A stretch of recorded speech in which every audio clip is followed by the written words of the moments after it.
बात तब की है जब अफगानिस्तान में तालिबान का राज आ गया था। फिर पश्चिमी देश के लोग अफगानिस्तान छोड़कर भागने लगे। बाहर के लोगों की बात छोड़िए, खुद अफगानिस्तान के लोग भी यहाँ नहीं रहना चाहते थे। अब 3 दिन पीछे चलते हैं। ये है अविनाश। ये एक फ्रीलांसर है। ये पैसों के लिए किसी को भी मार सकता है। फिलहाल ये इजराइल में है और यहाँ की खुफिया एजेंसी मोसाद के एक मेंबर से मिलने आया है। वो इसको हुसैनिया नाम के एक ईरानी आतंकवादी को मारने का कॉन्ट्रैक्ट देता है। हुसैनिया ने एक ही दिन में 4 अलग अलग देशों में इजराइल के दूतावास को बम से उड़वा दिया था। इसीलिए ये हुसैनिया को किसी भी हालत में मरवाना चाहते हैं। फिलहाल हुसैनिया अमेरिकी फौजियों की गिरफ्त में है जो उसको काबुल से अमेरिका ले जाने वाले हैं। अविनाश को ये काम डॉक्टर आरिफ अजमल ने दिलाया है और इस काम के लिए इनको काफी मोटी रकम मिली है। फिर अविनाश तजाकिस्तान में जाकर अपने बाकी दोस्तों से मिलता है। ये सभी भी फ्रीलांसर हैं और सब मिलकर काम करते हैं। फिर ये अफगानिस्तान में जाकर हुसैनिया को मारने का प्लान बनाते हैं। ये सब अलग अलग देशों से है, कोई एक्स पुलिसमैन तो कोई एक्स मिलिट्री मैन है। फिर ये अमेरिकी फौजियों की ड्रेस पहनकर अफगानिस्तान एयरबेस पर जाते हैं। वहाँ जाकर ये सब हुसैनिया को ढूंढते हैं, लेकिन वो कहीं भी नहीं मिलता। तभी इनका एक साथी इनको हुसैनिया की एग्जैक्ट लोकेशन बताता है। फिर ये लोग अमेरिकी फौजियों को घात लगाकर मारते हैं और हुसैनिया तक पहुंच जाते हैं। फिर अविनाश हुसैनिया के पास जाता है और उसे ठोक देता है। फिर ये अपने काम को पूरा करके वहाँ से निकल लेते हैं। अविनाश मोरक्को में रहता है। फिर वो अपने घर जाता है और वहाँ जाकर अपने आर्मर रूम में जाता है। फिर वो अपनी सभी मेल्स चेक करता है। फिर शाम को ये जॉगिंग करता हुआ सुपरमार्केट जाता है और वहाँ से अपना रोजमर्रा का सामान लेकर आता है। अविनाश की एक वाइफ भी है जो दिमागी तौर पर बीमार है। फिर वो अपनी वाइफ से मिलने जाता है। इसकी वाइफ की हालत में पहले से कुछ सुधार था। इसको ये दिमागी परेशानी क्यों हुई, इसके पीछे भी एक दुखद कहानी है जो मैं आपको आगे बताऊंगा। अगले सीन में हम एक्स इंस्पेक्टर इनायत खान को देखते हैं। ये उसी आलिया का बाप है जो हमने मूवी की शुरुआत में देखी थी। ये अविनाश का बहुत अच्छा दोस्त था। इसने अपनी बेटी को ढूंढने की बहुत कोशिश की, लेकिन किसी ने भी इसकी हेल्प नहीं की। इसलिए अब ये इंडियन सिस्टम से डिस्टर्ब हो गया है। फिर ये जबरदस्ती अपनी कार में बैठकर अमेरिकन कंसुलेट में घुसने की कोशिश करता है, लेकिन पुलिस वाले इसे रोक लेते हैं। इसका इरादा किसी को मारना नहीं था, बल्कि ये तो यहाँ खुद मरने आया था। जब ये अपनी गन निकालता है तो सभी पुलिस वाले इसको शूट कर देते हैं। फिर वहाँ बॉम्ब स्क्वाड टीम को बुलाया जाता है इस शक के आधार पर कि कहीं इसकी कार में बॉम्ब ना हो, लेकिन इसकी कार में ना तो बॉम्ब था और ना ही इसकी गन में बुलेट। इस घटना के बाद डॉक्टर आरिफ अविनाश को फोन करके बताते हैं कि जल्दी से CNN देखो। उसमें दिखाया जा रहा था कि इनायत खान ने कई लोगों को मारने की कोशिश की। अब ये सच में टेररिस्ट अटैक था या फिर सुसाइड, कुछ कहा नहीं जा सकता। कई साल पहले अविनाश और इनायत खान बहुत अच्छे दोस्त हुआ करते थे। इन दोनों की जोड़ी धर्मवीर की जोड़ी थी। अक्सर इन दोनों की फैमिली डिनर पर भी इकट्ठा जाया करती थी। एक रात इनायत खान अविनाश को कहता है, पता नहीं कौन सी गोली पर हमारा नाम लिखा हो, वादा कर अगर मुझे कुछ हो गया तो मेरी वाइफ सबीना और मेरी बेटी आलिया का ख्याल रखेगा। अविनाश उससे प्रॉमिस करता है। जैसे ही अविनाश को इस घटना का पता चलता है, वो प्लेन पकड़कर सीधा मुंबई आ जाता है। जब अविनाश अपने दोस्त की कब्र के पास खड़ा था, तब उसके पास डॉक्टर आरिफ अजमल का फोन आता है। वो बताता है कि मुझे खुद नहीं पता चला, वरना मैं इसकी हेल्प जरूर करता। फिर वो सबीना भाभी से मिलने जाता है। वो बताती है कि 1 महीना पहले ही आलिया सिंगापुर से ग्रेजुएट कर आई थी। वहाँ वो मोहसिन नाम के एक लड़के से मिली थी। मलेशिया में उनकी रिक्रूटमेंट एजेंसी है और मुंबई में भी एक ब्रांच है। वे दोनों एक दूसरे से प्यार करते थे। उसकी फैमिली भी काफी अच्छी थी। इनायत ने थोड़ी बहुत पूछताछ भी की।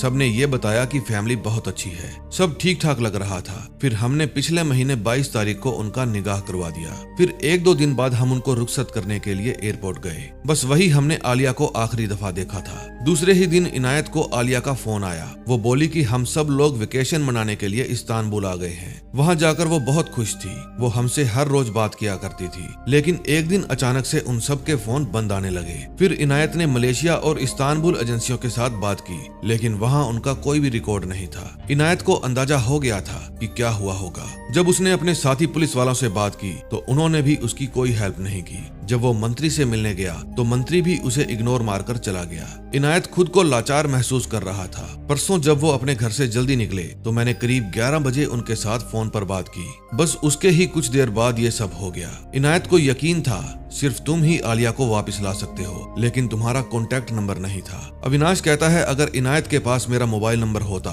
तो पहले ही कोई ना कोई उसे मार चुका होता। फिर वो मोहसिन के मुंबई वाले घर का एड्रेस पूछकर वहां जाता है। वो घर लोक था। फिर उनके सामने वाले फ्लैट में रहने वाली लेडी बताती है, पहले जब भी वे आया करते थे बहुत मिलते जुलते थे, लेकिन अब की बार जब वे आए तो अलग ही बिहेव कर रहे थे। वे हर समय फरद खाला के साथ रहते थे। वो उनकी दूर की रिश्तेदार है और सबके रिश्ते में कहीं ना कहीं से निकल ही आती है फरद खाला। फिर अविनाश उसके घर का एड्रेस पूछकर वहाँ पहुँच जाता है। फरद खाला पूछती है, क्या आप पुलिस वाले हैं? अविनाश कहता है, नहीं, फैमिली से हूँ। उन सबके फोन बंद आ रहे हैं, इसलिए चिंता हो रही थी। क्या बात करती थी आप उनसे? सुना है कि वे सारी बातें आपकी ही मानते थे। इस पर फरद खाला कहती है, ये तुम्हारी समझ में नहीं आएगा। अविनाश कहता है, आप बताइए तो सही, मैं पढ़ा लिखा हूँ, समझ जाऊंगा। फरद खाला कहती है, मैं तो सही राह पर आने की दावत देती हूँ। मैं उनसे पहली बार मलेशिया में मिली थी, वहाँ मैं धर्म प्रचार कर रही थी। फिर खालिद भाई की बीवी असर ने मुझे पहचान लिया। उनका पहरावा देखकर मुझे पता चल रहा था वे अपने दीन से कितना दूर हो गए थे।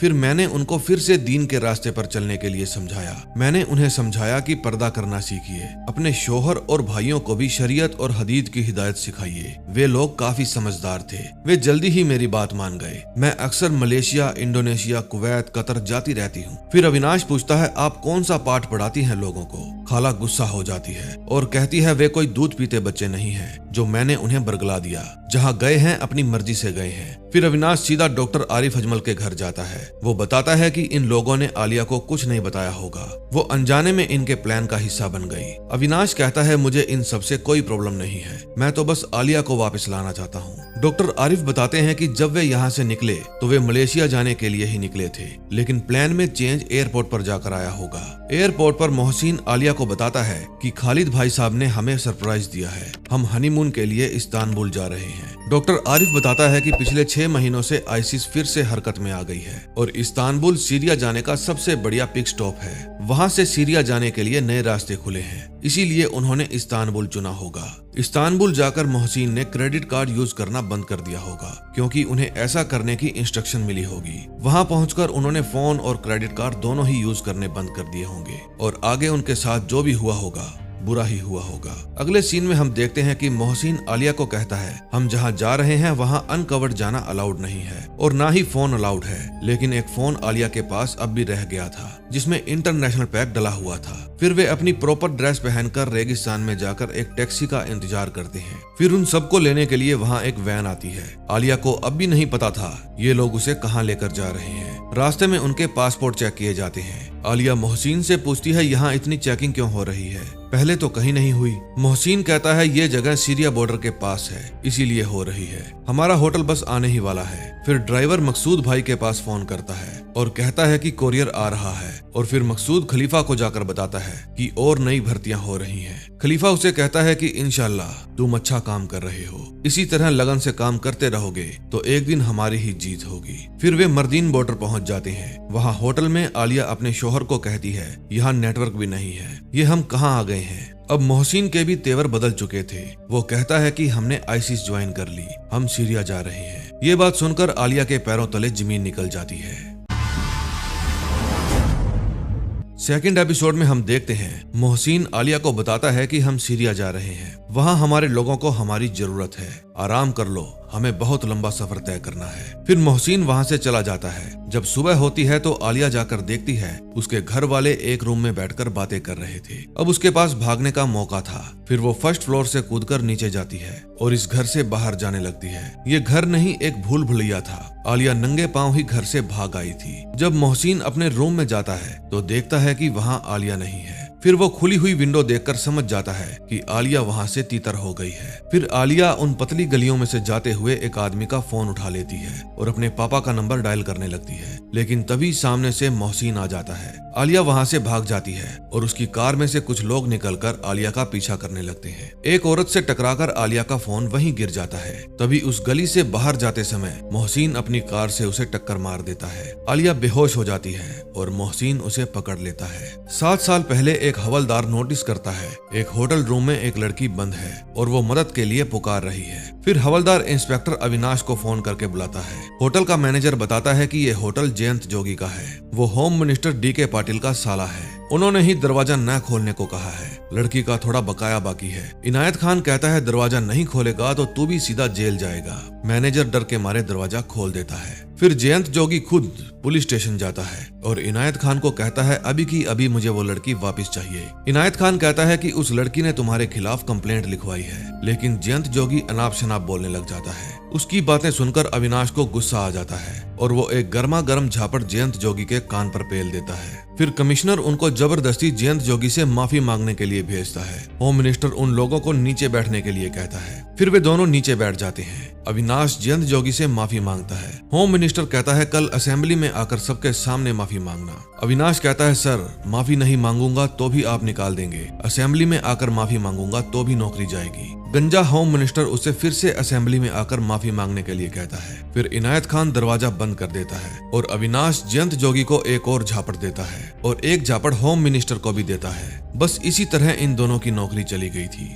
अब स्टोरी प्रेजेंट डे में आती है। ब्यूरो में बताया जाता है कि नौकरी जाने के 1 साल बाद कुछ अननोन गुंडों ने इनायत खान पर अटैक कर दिया था और उसे अपाहिज बना दिया। पिछले महीने उसकी बेटी की शादी हुई थी और वो अपने इन लॉज के साथ मिसिंग हो गई, लेकिन उसका अमेरिकन कंसुलेट के सामने जाकर सुसाइड करना ये समझ नहीं आया। रघविंदर सेतु कहता है इनायत खान ने वहाँ सुसाइड की सिर्फ ब्रेकिंग न्यूज बनाने के लिए। वो सिर्फ अटेंशन पाना चाहता था ताकि कोई तो उसकी मदद करने के लिए आए। इनायत खान की बीवी ने बयान में बताया था कि वे लोग हर जगह से मदद मांगकर थक गए थे। मुझे लगता है कि कहानी अभी शुरू हुई है। दूसरी तरफ वे सभी वैन में बैठकर दायर अज जावर पहुंच जाते हैं, जो कि इराक सीरिया के बॉर्डर पर है। उस इलाके में इन लोगों की खुद की आर्मी थी। इनके पास जंग के सभी साधन थे। फिर इस शहर के चौक में जाकर गाड़ी रुक जाती है। ये सभी गाड़ी से बाहर आते हैं। ये सभी यहाँ अपनी मर्जी से आए थे। इनको जोर जबरदस्ती से नहीं लाया गया था। आलिया ने ऐसे आदमी आज से पहले सिर्फ टीवी न्यूज चैनलों में ही देखे थे। फिर ड्राइवर उन सबको हेडक्वार्टर ले जाने लगता है।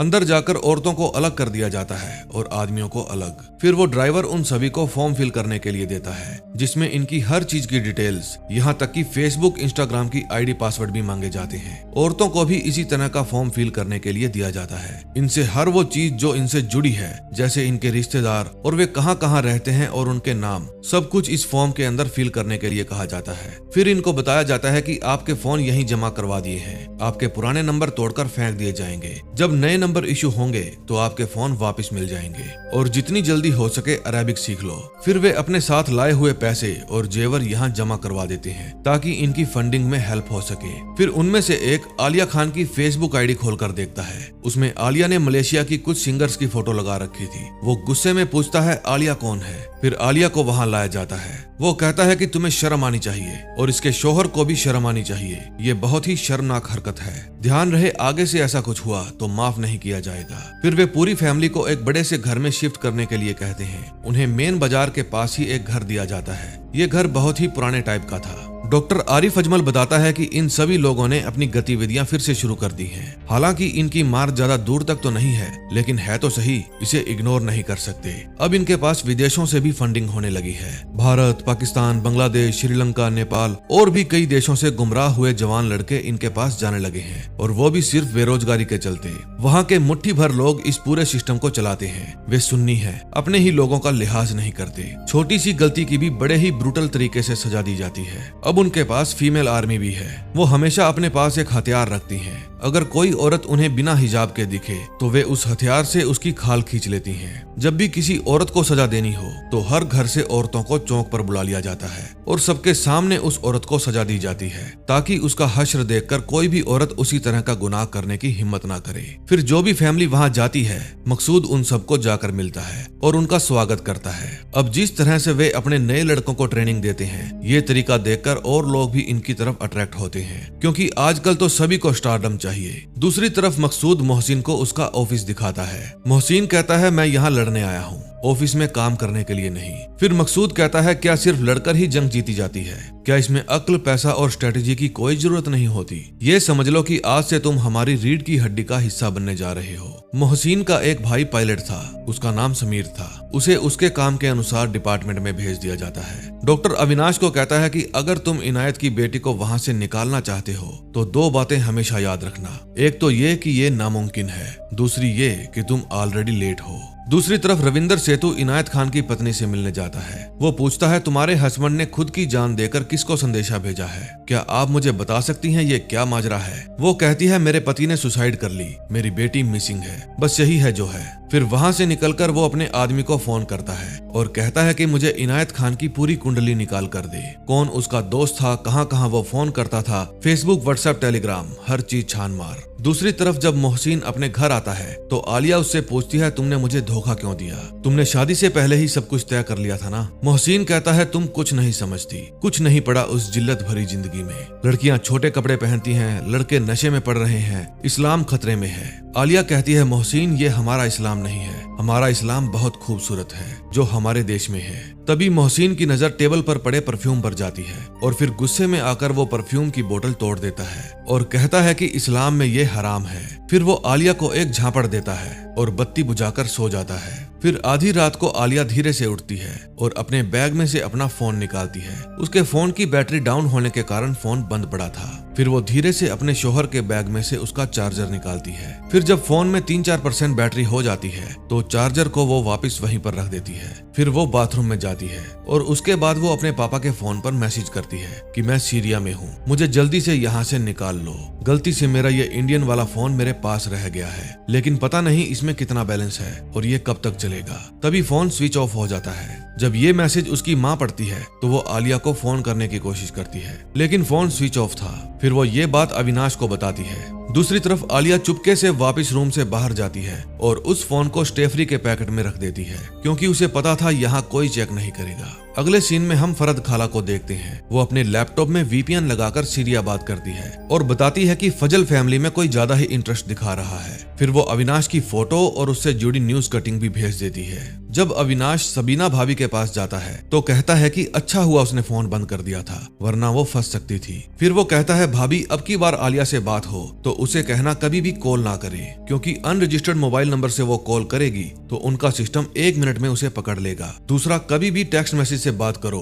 तो रात 11 बजे के करीब करना, वहाँ वो ही समय अजान का होता है। और कभी भी 3 मिनट से ज्यादा बात मत करना। और सबसे जरूरी बात, उसे इनायत भाई के बारे में कुछ मत बताना। आप भी एक कीपैड वाला नया फोन ले लीजिए और नया नंबर भी। जब भी बात करो उसी से करना। मैं भी वापस जा रहा हूँ, आपको वहाँ जाकर नया नंबर भेज दूंगा। वो नंबर आप आलिया को भी दे देना। मुझे वापस जाना होगा क्योंकि यहाँ से मैं ज्यादा हेल्प नहीं कर पाऊंगा। जब अविनाश वापस जाने लगता है तो अचानक से बारिश शुरू हो जाती है। तभी वहाँ पर पुलिस वाला आता है, उसके साथ कुछ गुंडे भी थे। वो बताता है कि इनायत की तरह ये तेरे हाथ पैर भी तोड़ देंगे और गायब हो जाएंगे। पुलिस वाले को यहाँ होम मिनिस्टर DK पाटिल ने भेजा था, क्योंकि अविनाश उसको लाफा मार के गायब हो गया था। फिर अविनाश उन सबको तबीयत से धोता है और वहाँ से गायब हो जाता है। अगले दिन सबीना अपनी बेटी को नया नंबर दे देती है और कहती है कि अविनाश अंकल तुम्हें निकाल लेंगे, लेकिन उसकी बेटी जज्बाती हो जाती है। वो अपनी माँ के पीछे ही पड़ जाती है कि मुझे अभी निकालो। वो अपनी माँ से ये समझकर बात कर रही थी कि वो अपने पापा से बात कर रही है। उसकी माँ कहती है, बेटा 3 मिनट से ज्यादा बात नहीं कर सकते, लेकिन आलिया फोन रखने का नाम ही नहीं ले रही थी। फिर सबीना कहती है, जल्दी से अपने मैसेज डिलीट कर दो और अपना फोन स्विच ऑफ करके वापस वहीं रख दो। फिर उसकी माँ ही फोन ऑफ कर देती है। उसे पता था उसकी बेटी ऐसे फोन नहीं रखने वाली। तभी वहाँ उसका शौहर आ जाता है और दरवाजा खटखटाता है। अब देखते हैं नेक्स्ट एपिसोड में क्या होता है। थर्ड एपिसोड में हम देखते हैं जब आलिया अपनी माँ से बात कर रही थी, ठीक उसी समय उसका शौहर आ जाता है। फिर आलिया अपना हाथ और चेहरा गीला करके फोन को टॉवल के अंदर छिपा लेती है और वहाँ से बाहर आ जाती है। जब मोहसिन बाथरूम की तलाशी लेता है तब आलिया फोन को छुपा देती है। फिर मोहसिन बाहर आकर सो जाता है। अब मैं आपको ये बताता हूँ कि अविनाश की वाइफ पागल कैसे हुई। दरअसल 8 साल पहले उसकी नौकरी जाने के बाद अविनाश इंडिया का मैच देख रहा था और दारू पी रहा था। तभी पानी खत्म होने पर वो अपनी वाइफ से पानी मांगता है। फिर हर पत्नी की तरह उसकी पत्नी भी लेक्चर देने लगती है कि एक तो नौकरी नहीं है, ऊपर से तुम शराब पी रहे हो। अविनाश पूछता है, भूखे मर रहे हो क्या? फिर जब वो बोतल उठाकर ले जाने लगती है तब अविनाश गुस्सा हो जाता है। फिर उसकी वाइफ अपने बेटे को लेकर घर छोड़ने का फैसला करती है। अविनाश को फिर भी परवाह नहीं थी। वो फिर से शराब पीने लगता है और मैच देखने लगता है। उसकी वाइफ गुस्से में नीचे जाती है और अपने बेटे को कार में बिठा देती है। उसके बेटे का टेडी बियर बाहर ही गिर जाता है। जब वो अपने टेडी को उठाने जाता है तो ठीक उसी समय उसकी माँ कार बैक कर देती है और उसका बेटा कार के नीचे आकर खत्म हो जाता है। इस घटना को वो कभी भुला नहीं पाई और तब से ही उसके दिमाग का इलाज चल रहा है। अब कहानी प्रेजेंट में आती है। रविंदर सेतु को पता चलता है कि ये आदमी रात को सबीना से मिलने गया था। दबे और उसके आदमियों ने उसको रोकने की भी कोशिश की, लेकिन उसने अकेले ही सभी को पीट डाला। सेतु कहता है एक आदमी दबे के पीछे लगा और एक आदमी इसके। फिर अविनाश अपने लिए एक नया नंबर खरीदता है और फिर ये नंबर सबीना भाभी को भेज देता है। दूसरी तरफ दबे डॉक्टर आरिफ अजमल के पास जाता है और अविनाश के बारे में पूछताछ करता है। डॉक्टर आरिफ कहते हैं वो जहाँ से आया था वापिस चला गया, अब जाकर एयरपोर्ट से पता करो।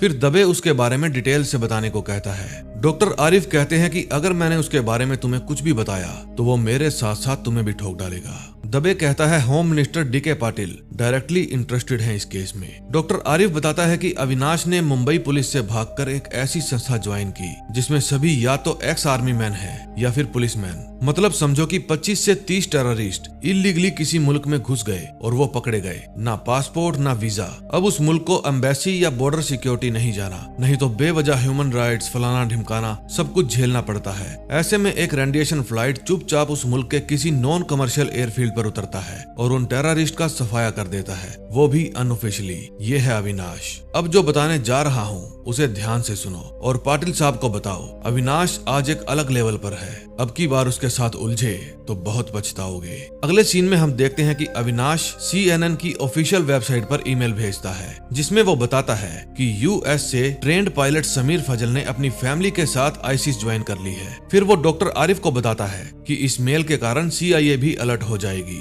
तभी उसके पास USA से CIA एजेंसी से फोन आता है। Director of intelligence mister Bert Raphael कहते हैं हमें आपकी भेजी हुई मेल के बारे में जानकारी मिली है, क्या ये सही है? अविनाश कहता है जी हाँ। मिस्टर बर्ट कहते हैं कि अगर ये गलत हुई तो हम आपके खिलाफ भी एक्शन ले सकते हैं। फिर अविनाश डॉक्टर आरिफ को बताते हैं कि CIA ने अपना इंटरेस्ट दिखा दिया है। फिर अविनाश बताता है कि अमेरिकन कंसुलेट पर अटैक की जिम्मेदारी आईसिस ने ली है, कुछ किया तो है नहीं, फ्री की पब्लिसिटी मिल गई। अगले सीन में हम देखते हैं कि मकसूद समीर के पास जाता है। फिर वो उसे अविनाश की फोटो दिखाकर पूछता है क्या तुम इसे जानते हो? समीर मना कर देता है। फिर मकसूद वही फोटो उसके बड़े भाइयों को दिखाता है, वे भी उसे नहीं पहचानते थे। मकसूद कहता है अपनी बीवियों से पूछो, शायद उन्हें कुछ पता हो। फिर मकसूद भाई मोहसिन के पास जाता है। वो मोहसिन से पूछता है कि तुम्हारी बीवी के फादर इनायत खान क्या पुलिस में थे? मोहसिन बताता है कि उन्हें पुलिस की जॉब छोड़े बहुत अरसा हो गया था। इंडिया में दबे होम मिनिस्टर डीके पाटिल को अविनाश के बारे में जाकर बताता है। वो बताता है कि वो पहले वाला अविनाश नहीं है, अब वो CIA, मसाद, साइड मतकल, MI जैसी एजेंसियों के लिए काम करता है। वो घंटों में अपनी बड़ी टीम खड़ी कर सकता है, कत्ल को एक्सीडेंट दिखा सकता है, new method, new technologies, multiple passports, high profile contacts, modern chemical attacks, biokills, ये सब उसके काम का हिस्सा है। उसको आप में कोई इंटरेस्ट नहीं है, अगर आप उसमें इंटरेस्ट लेंगे तो वो भी लेगा, फिर कोई भी आपको बचा नहीं पाएगा। ये बात सुनकर डीके पाटिल की फट जाती है। रात को जब मोहसिन अपने घर जाता है तो मौका देखकर वो अपने रूम में जाकर आलिया की अलमारी चेक करता है। तभी आलिया वहां आ जाती है। फिर वो दरवाजा बंद करके आलिया से पूछता है क्या तुमने घर पर किसी को फोन किया था? आलिया कहती है ना ही फोन है ना ही लैपटॉप, कैसे फोन करूंगी? फिर मोहसिन बताता है कि तुम्हारे अब्बू नेक राह पर निकल गए, उन्होंने अमेरिकन कंसुलेट के सामने अटैक करने की कोशिश की और मारे गए, लेकिन तुम्हें जरा भी अफसोस नहीं करना चाहिए, वो शहीद हो गए हैं। फिर वो अविनाश के बारे में पूछता है। वो कहती है कि ये अविनाश अंकल है, 8 साल पहले ही इंडिया छोड़कर चले गए थे। फिर मोहसिन वहाँ से चला जाता है। फिर रात को आलिया जब बाथरूम में जाती है तो वो मैसेज करके पूछती है कि पापा मोहसिन मजाक कर रहा था ना, आप ठीक तो हो ना? उसकी माँ बता देती है कि तुम्हारे पापा नहीं रहे। उस रात वो बहुत रोती है। उसकी माँ उसे अविनाश अंकल का नंबर भेज देती है और कहती है कि तुम कांटेक्ट मत करना, वही कांटेक्ट करेंगे, हिम्मत मत हारना, वही तुम्हें इस नर्क से बाहर निकालेंगे। अगले दिन मोहसिन मकसूद भाई के पास जाकर उन्हें सारी बात बता देता है। फिर वो मकसूद भाई को कहता है कि मेरे पास एक प्लान है, आपको सुनना चाहिए। ठीक उसी समय जो औरतें वहाँ नई नई आई थी उनको रिलीजियस इंस्ट्रक्शन देने के लिए बुलाया जाता है। फिर वहाँ से जाते समय आलिया मार्केट की वीडियो बनाने की कोशिश करती है। इस बात का वो किसी को भी पता नहीं लगने देती। दूसरी तरफ मोहसिन रक्का शहर में जाकर एक भीड़ भाड़ वाले इलाके में अटैक करने का प्लान बताता है और इस प्लान को वो खुद अपनी बीवी के साथ जाकर पूरा करने की बात करता है। उसका भाई कहता है सुसाइड बॉम्ब, मकसूद कहता है घटिया बात मत करो, ये सीधा हमला है, इस्लाम में खुदकुशी गुनाह है। फिर मोहसिन का बड़ा भाई खालिद कहता है कि इस काम को अंजाम मैं और मेरी बीवी देंगे। मोहसिन कहता है प्लान मेरा है तो हम जाएंगे। दूसरी तरफ जो लेडी आलिया के साथ जा रही थी वो पंजाबी फैमिली से थी। वो बताती है कि मेरी शादी इंग्लैंड में हुई थी और मेरे हस्बैंड मुझे यहाँ ले आए, पर कोई ना, धीरे धीरे आदत पड़ जाएगी। फिर वे थोड़ा हंसने लगती है। तभी पास में खड़ी लेडी अपने हथियार से उसको चुप करा देती है और ये बेहुदा हरकतें करने के लिए मना करती है, यानी हंसने के लिए। फिर इन दोनों को अपने जिंदा होने पर भी गुस्सा आने लगता है, क्योंकि ये जन्नत में से निकलकर नरक में आ गई थी। अगले सीन में हम मिस्टर बर्ड रफेल को देखते हैं। उसके पास उसकी कुलीग राधा बख्शी आती है। वो बताती है कि मैंने पता लगाया है, फजल फैमिली करीब 6 हफ्ते पहले सीरिया आ गई थी। समीर भी उनमें से एक ही है जिसने यूएस से पायलट की डिग्री हासिल की थी। मिस्टर बर्ड कहते हैं कि इसका मतलब अविनाश सच कह रहा था। फिर राधा बख्शी अविनाश को कांटेक्ट करती है और उसे कल सुबह 11 बजे बताए हुए एड्रेस पर आने को कहती है। उसके बाद अविनाश सबीना भाभी के पास फोन करता है। वो कहती है कि वो लोग तुम्हारे बारे में सारी बातें जानते हैं। वे लोग आलिया को तुम्हारी फोटो दिखाकर पूछ रहे थे क्या वो तुम्हें जानती है। आलिया ने पहचान कर बात टाल दी। उसे अपने पापा के बारे में भी पता चल गया है। फिर अविनाश कहता है कि अगर आलिया ने कुछ भेजा है तो मेरे पास भेजिए, उससे बात करते रहिए वरना वो डिमोटिवेट हो जाएगी। रात को फजल फैमिली में तीनों भाइयों में यही डिस्कस हो रहा था कि कुर्बानी देने कौन जाएगा। फिर आलिया के आते ही सब चुप कर जाते हैं। फिर आलिया पूछती है कि ये कहाँ जाने की बात कर रहे थे। फिर उसकी भाभी कहती है कि मैं और खालिद भाई रक्का जा रहे हैं। फिर आलिया अपनी मम्मी को बताती है कि पूरी फैमिली मुझसे दूर दूर रहती है, वे मुझसे हर बात छुपाते हैं। उसकी माँ कहती है कि अच्छा ही है, उनसे तो पहले ही दूर रहना चाहिए था। अगले दिन सुबह अविनाश मिस्टर बर्ड और राधा बख्शी से जाकर मिलता है। फिर वो उन्हें फजल फैमिली के बारे में डिटेल्स देता है। उसमें हर चीज डिटेल से लिखी हुई थी। वे अविनाश से पूछते हैं कि तुम क्या करते हो। वो बताता है कि मैं फ्रीलांसर हूँ। मिस्टर बर्ड पूछता है तुम हमसे क्या चाहते हो। अविनाश कहता है आपने जो इस फाइल में तस्वीरें देखी है वे उस फैमिली की सबसे छोटी बहू ने खींची है। उसकी अभी अभी मैरिज हुई थी और बिना बताए उसको सीरिया ले जाया गया है। राधा बख्शी कहती है कि हमें तो वो पायलट चाहिए। अविनाश कहता है आलिया आपको पायलट तक भी पहुंचाएगी। मैं चाहता हूं आप इस काम में हमारी हेल्प करें। अगर नहीं भी करोगे तो भी मैं आलिया को तो बाहर निकाल कर ही रहूंगा। फिर अविनाश वहां से चला जाता है। फिर रात को जब सबीना के घर के बाहर पहरा दे रहे पुलिस वाले सो रहे थे तब वहां पर फरद खाला आती है। वो सबीना को कहती है कि मैं आपकी बेटी की हिफाजत की गारंटी हूँ। फिर सबीना उसे अंदर ले जाती है। वो कहती है बेटी का पता लगाने और उसे वापस बुलाने में उसकी जान जा सकती है। अपने पुराने पुलिस वाले दोस्त को यहीं रोक लीजिए। सबीना कहती है वो मेरे शोहर का मातम मनाने आए थे। खाला कहती है मातम मनाने तुम्हारे घर आना चाहिए था, मेरे घर क्यों आया। सबीना कहती है मुझे इस बात का नहीं पता। खाला कहती है आपके शोहर नेक राह पर शहीद हुए हैं, आपकी बेटी भी नेक राह पर चल रही है, बेहतर होगा आप भी नेक राह पर चलें। सबीना कहती है 5 वक्त की नवाजी हूँ मैं, मुझे मेरे मजहब के बारे में सिखाने की कोई जरूरत नहीं। फिर खाला वहाँ से चली जाती है। तभी रविंदर सेतु डॉक्टर आरिफ अजमल के पास जाता है और आलिया बाथरूम में जाती है। जब वो अपना फोन ऑन करके देखती है तो एक नए नंबर से उसके पास मैसेज आता है, कॉल मी। फिर वो उस नंबर पर कॉल करके देखती है। तो नेक्स्ट एपिसोड में देखते हैं कि ये नंबर किसका था और आलिया ने किसको कॉल कर दी। 4th एपिसोड में हम देखते हैं कि आलिया ने जो फोन लगाया था वो फोन अविनाश का था। अपने अंकल की आवाज सुनकर आलिया रोने लगती है। वो कहती है कि पापा मारे गए और ये लोग मुझे भी मार डालेंगे। अविनाश कहता है तुम चिंता मत करो, मेरे होते हुए तुम्हें कुछ नहीं होगा। मैं तुम्हें गाइड करूंगा और सीरिया से बाहर निकालूंगा, लेकिन मुझसे ज्यादा तुम्हें खुद की हेल्प करनी होगी। अमेरिकन गवर्नमेंट किसी भी कीमत पर टेररिस्ट को पनपने से रोकना चाहती है। CIA को टेररिस्ट की और उनकी फंडिंग्स की इंफॉर्मेशन चाहिए, उनकी एग्जैक्ट लोकेशन क्या है और तुम मुझे ये इंफॉर्मेशन दोगी। अगर तुम नर्वस होगी या हिम्मत हारोगी तो जल्द ही पकड़ी जाओगी। तुम्हें शांत रहना होगा, तुम एक बहादुर लड़की हो। तुम्हारी फैमिली में कौन कौन है और आईसिस के लिए क्या क्या करते हैं, मुझे सभी डिटेल्स चाहिए। जब जब तुम्हें बाहर जाने का मौका मिले तो बाहर जाओ, गलियों के नाम, बिल्डिंग्स के नाम सब कुछ नोट करो। फिर 3 मिनट होते ही अविनाश फोन कट कर देता है। रविंदर सेतु जो डॉक्टर आरिफ अजमल के घर गया था वहाँ वो अविनाश की फोटो दिखाकर पूछता है ये कौन है। डॉक्टर आरिफ कहते हैं अविनाश कामत। सेतु कहता है ये तो मुझे भी पता है, लेकिन इसके बारे में कोई भी डिटेल्स नहीं मिली। ऐसा लगता है इसने अपने सभी अकाउंट्स इरेज कर दिए हैं। क्या ये घोस्ट है और ये घोस्ट आपसे मिलने क्यों आया था? कौन है ये अविनाश? डॉक्टर आरिफ कहते हैं कि अगर पूछताछ करना चाहते हो तो वारंट लाने का कष्ट करना होगा। सेतु कहता है मैं फिर आऊंगा। फिर अगले दिन अविनाश डॉक्टर आरिफ को बताता है कि मेरी CIA के साथ मीटिंग सही रही। अगर CIA ने हमारी हेल्प नहीं की तो मैं चाहे कुछ भी करूं, वो मेरे खिलाफ ऑब्जेक्शन नहीं लेंगे। फिर अविनाश सबीना भाभी की सिक्योरिटी बढ़ाने के लिए कहता है। डॉक्टर आरिफ बताता है कि IBS रघुवेंद्र सेतु भी तुम में इंटरेस्ट ले रहा है। फिर अविनाश कैप्टन ब्राड के पास फोन करता है और उससे मिलने के लिए कहता है।